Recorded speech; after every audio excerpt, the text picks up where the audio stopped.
Untuk memulaikan hias, Mbak, kita biasanya kita mengumpulkan ikan dari para petani, kita kumpulkan di sini, terus kemudian kita karantina. Terus kalau ikan itu udah betul-betul kita pastikan kesehatannya, baru kita kirim ke luar Jawa. Motivasi kami yang pertama adalah bisnis. Selain itu, kita di wilayah sini, wilayah Sumber Gempol itu memang penghasil ikan hias. Jadi untuk produksi kita sudah cukup. Jadi motivasi kami terbesar adalah bisnis, murni bisnis.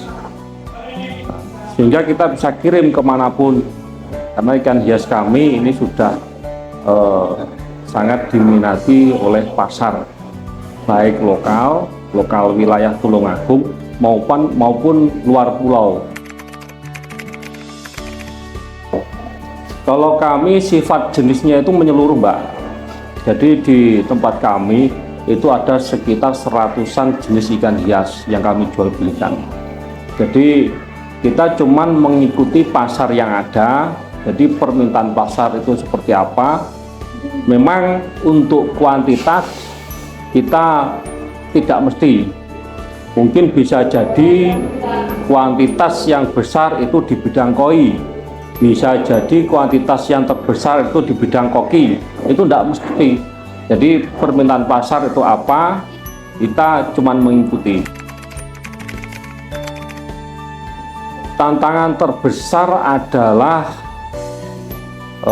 konsumen, Pak. Jadi pedagang kita yang di luar itu tantangan yang terbesar.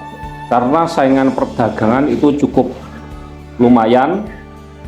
Jadi kami bagaimana kita bisa kami bisa konsolidasi, kami bisa menjaga keharmonisan dengan para pedagang, baik pedagang lokal maupun luar pulau. Kalau untuk urusan produksi, kesehatan ikan, pengiriman itu tidak terlalu. Yang paling besar adalah tantangan terbesar adalah menjaga keharmonisan dengan para pedagang. Tergantung penyakitnya, Mbak. Jadi kita sudah terbiasa menangani ikan.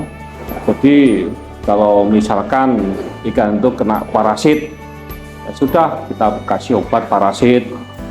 Kalau ikan itu mungkin kena penyakit perubahan cuaca, kita ya harus bisa menyesuaikan.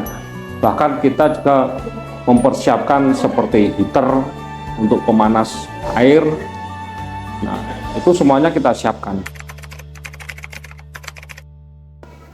Kalau frekuensi pemberian, kita menyesuaikan ukuran ikan.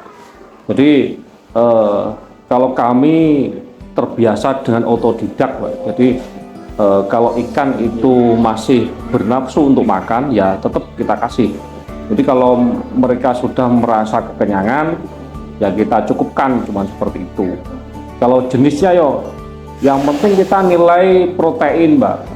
Jadi nilai protein pakan itu ya minimal 30% protein, itu minimal. Jadi untuk pertumbuhan ikan itu bisa maksimal. Kalau ikan kecil ya bibit dari usia 1 bulan sampai mungkin 3 bulan, ini kita kasih pakan yang proteinnya itu tinggi, ya minimal 40% lah.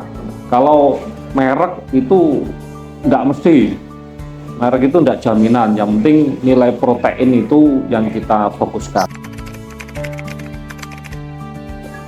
Kalau mengolah air, kita bikin filter, kita pakai mesin aerator. Nah itu kita sudah aman seperti itu. Dan juga kalau sekiranya air itu sudah mulai kualitasnya berkurang, ya kita ganti. Karena di sini kelebihan kami di sini itu air. Jadi kualitas air di sini itu bagus. Maka ya tidak terlalu diperlukan untuk pengolahan air yang berlebih seperti halnya di daerah kota-kota. atau bahkan kota besar. Nah, kita masih aman-aman saja kalau untuk air. Teknologi kami masih manual, Pak. Jadi kita masih ambil di petani atau petani yang ngirim ke sini. Terus kemudian kita cek dari segi kuantitas dan juga kualitasnya. Kalau sudah kita nyatakan oke, masuk, ya udah kita tampung di sini. Kemudian kita karantina terus siap kirim. Ya tetap menjaga kualitas air. Jadi air itu jangan sampai kualitasnya itu menurun.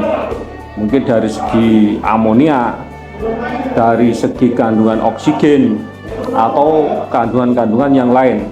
Terutama yang kita fokuskan itu kalau di sini kandungan amonia dan juga oksigen, karena itu adalah media terbaik untuk ikan.